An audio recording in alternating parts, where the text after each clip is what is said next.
Okay, we'll call the meeting to order at 5:35 p.m. This is the regular monthly meeting of the Glenside Fire Protection District Board of Trustees. And if we could all stand for pledge to the flag.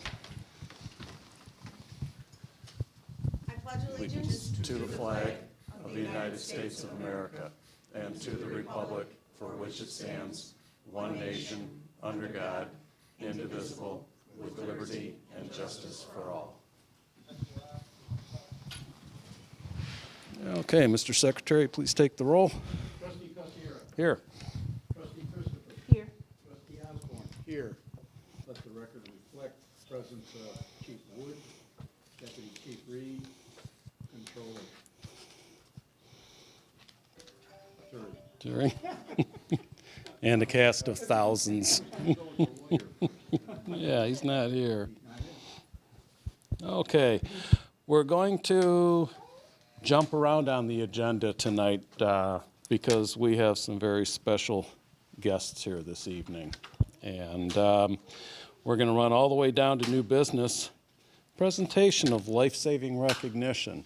This is something we don't get to do very often, so we're all very excited about this. So if I could see Rachel Bravo and her brother David, come on up. Oh, David, you're timing this perfectly.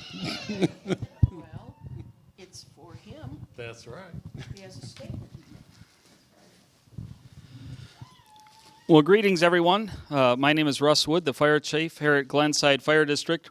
Back in July, this young lady here, Rachel Bravo, was home when her parents called with a medical emergency for her 2-year-old brother, David. Am I right so far? Okay. And our medics, Katie and Chris Barnes, and then the rest of the shift responded in on that. But David got a piece of apple stuck on his throat strong enough and hard enough that he stopped breathing. And he did that a couple times, and then he went completely limp and blue and not breathing whatsoever. And Rachel, using skills that she learned in a health class at Glenbard East, was able to do abdominal thrusts and dislodge the apple from David's windpipe so that he could breathe. And that apple was pretty lodged in there, wasn't it? Well, our medics had a 3 to 4 minute drive to get there, lights and siren, and that could have been too long for your brother to have had a good outcome. So for Rachel to do the abdominal thrusts on David, you absolutely, positively saved your brother's life. And there is no doubt in the minds of the medics or the firefighters that responded on that call that he is alive today because of what you did. And because of that, we thought that was important enough that we should say, well done, and I'm really glad you did that.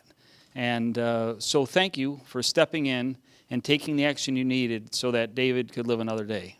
So Rachel, you did really good, and we're very proud of you. And I've got a couple things to give you here, and then the police department would also like to say a few words, and I'll say a couple more, and then we'll give you a chance to say anything if you want. So on behalf of the Board of Trustees of the Glenside Fire District, we have a plaque for you that says Honorary Medic Award. Doesn't get you anything that looks really cool on the wall. So Honorary Medic Award, and this acknowledges that on July 13th, 2015, you took swift and meritorious action to come to the aid of your choking brother, and that's signed by me and dated today. And then we also got you an Honorary Medic shirt. So we thought that was pretty cool stuff because you really did do life-saving measures for David. And without that, things wouldn't have been as good. So Rachel, well done. And thank you. And as another thing from the district is that if you have a few friends or family that want to go CPR, you talk to Laura. I got her business card, and we'll set up a class for you guys at no cost. So we think it's an absolutely valuable tool that you've learned, and that well done. So do you want to say anything? Sure. I just want to say thank you also to all of you guys, because every day you guys risk your lives to help each and every one of us. And I couldn't have done this without God's help, to be honest, because it wasn't just a coincidence that I was there at the same time, at the same place. I feel like it was God putting me there because he needed me to be there. And I just want you guys to know that I'll be praying for you guys, and may God bless all of you and your families.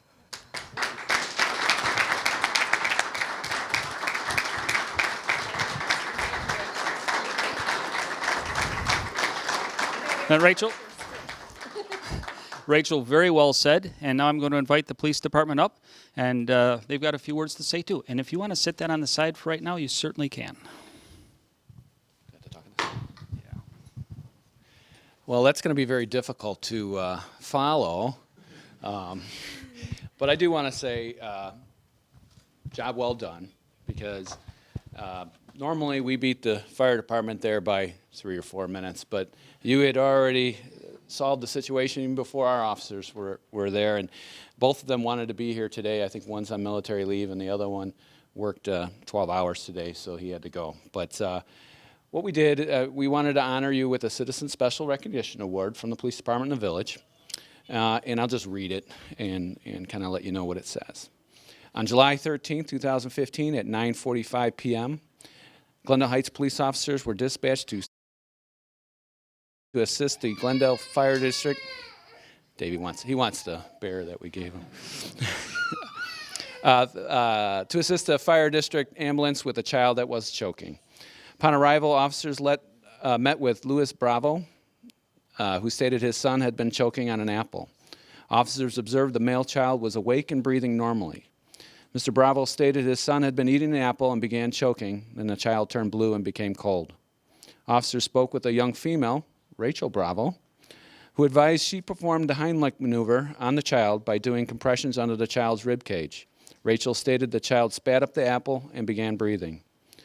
Glenside Fire Department responded to the scene and transported the young child to Glen Oaks Medical Center, where he was checked out by the doctors and is now doing fine, as we can see. Rachel, by your quick actions and knowledge of first aid procedures, you saved the life of your baby brother. And on behalf of the Village of Glendale Heights and the Police Department, we commend you and present you with the Special Citizens Recognition Award.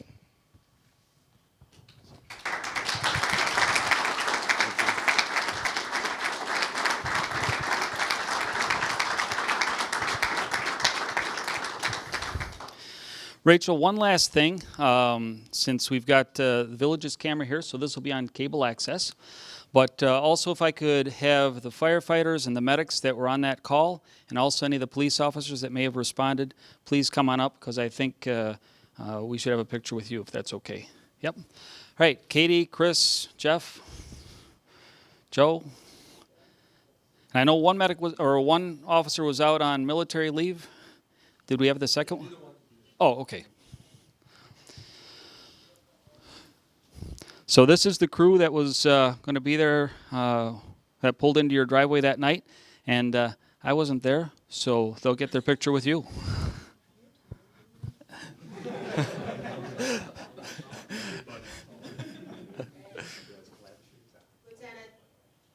thank you.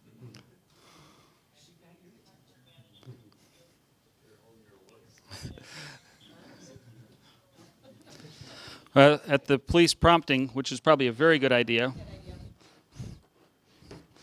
as long as I don't drop it in one mighty crash.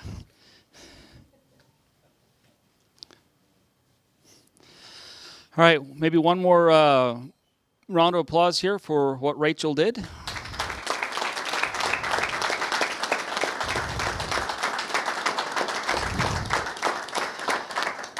Okay, anything else? Anything? You say pretty much everything you needed to? Okay. If you want to have a seat now, we're going to break for cake after we recognize the next group of guys. And then our firemen, as long as they're still on a station not running on calls, they'll take you and your brother and sisters and mom out on a tour around the station if you'd like. Okay. Rachel, once again, well done. Being able to tell feel-good stories like that is a real honor. And we don't get enough of them to say them very often. We happen to have another one tonight, and this is actually for the duty shift, and several of the officers that are in the room were on the same call.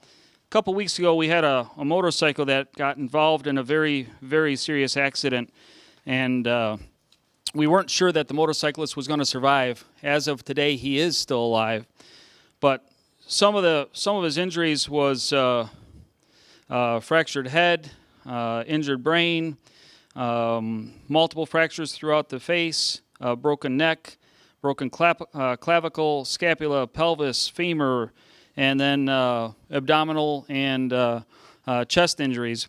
And that gentleman is still alive today, and it's because of the skills that the medics performed on the scene and the scene control that the police did for us. There was a police officer on the scene within a minute of that accident taking place and was able to already start blocking off the roadways so that that injured person would not get further injured. And our officers or our firefighters got on the scene and started performing life-saving measures. So I've got a few letters of recognition that we're going to put in their file, and this just follows them throughout their career so that we always have something positive and things that we can refer to as they're going for promotions or that allows us to look back and see some of what their performance have been. So in no real particular order, I'll start out here. The first one that I'm going to read off is to Fire Medic Joe Taylor. Joe, you don't like the attention, do you? Okay, yeah, that's why we're starting out with you. Joe, you were the lead medic on this call, and the victim did have multiple serious injuries, and you did ultimately save the life. So it says more than that, but it's short and sweet, and job well done, Joe. Thank you. Oh, Joe? Joe, you can stay up and get your picture with everybody else. Just saying. Jeremy Durbin, fire medic, come on up. You're also one of the medics on this call, Jeremy, and basically says the same thing, that the victim had serious injuries. You provided medical treatment and life-saving intervention. So, Jeremy, well done, and I hope you get many more in your file. Thank you. Chris Barnes, come on up. I'm glad you made it in today from your class. I hope law enforcement didn't have anything against your speed in getting here. All right, well done. Once again, Chris, you were one of the lead medics on this. Although Joe was the lead, there was enough to be done on this patient that there was more than everybody could be doing. So you provided the medical treatment and life-saving intervention. So well done, Chris. Thank you. Lieutenant Chris Kavanaugh. And when it comes time for pictures, you'll be toward the back, right? Just asking. Chris, you were also one of the medics on this call, and you ultimately saved a life. So well done. Thank you. And you've got a strong career with us, and thank you. Katie, I didn't order this by size. It just was the way the papers were. Katie, could you come up?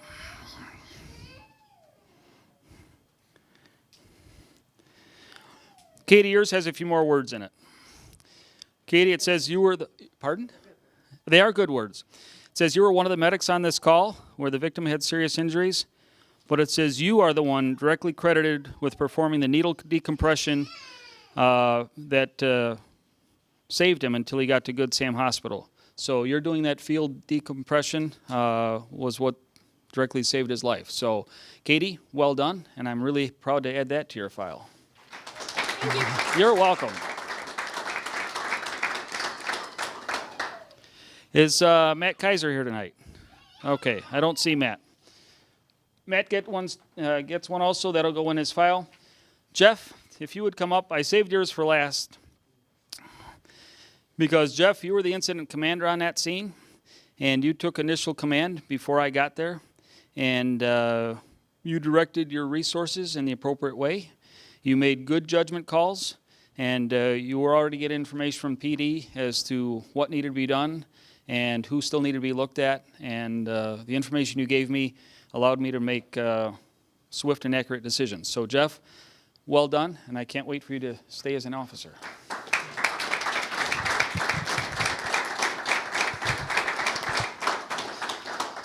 So 2 very good feel-good stories over this. I know some of you saw that motorcycle accident, and we weren't sure anybody was going to make it from that. So to have that take place and 2 weeks later be able to still recognize people for that life is a very good thing. So to have 2 really good stories tonight.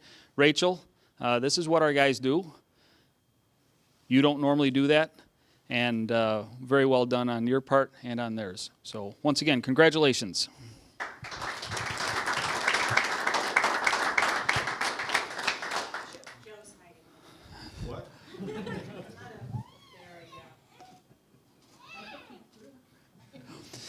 All right, now I'm going to turn this over to the board president and let him make those important words.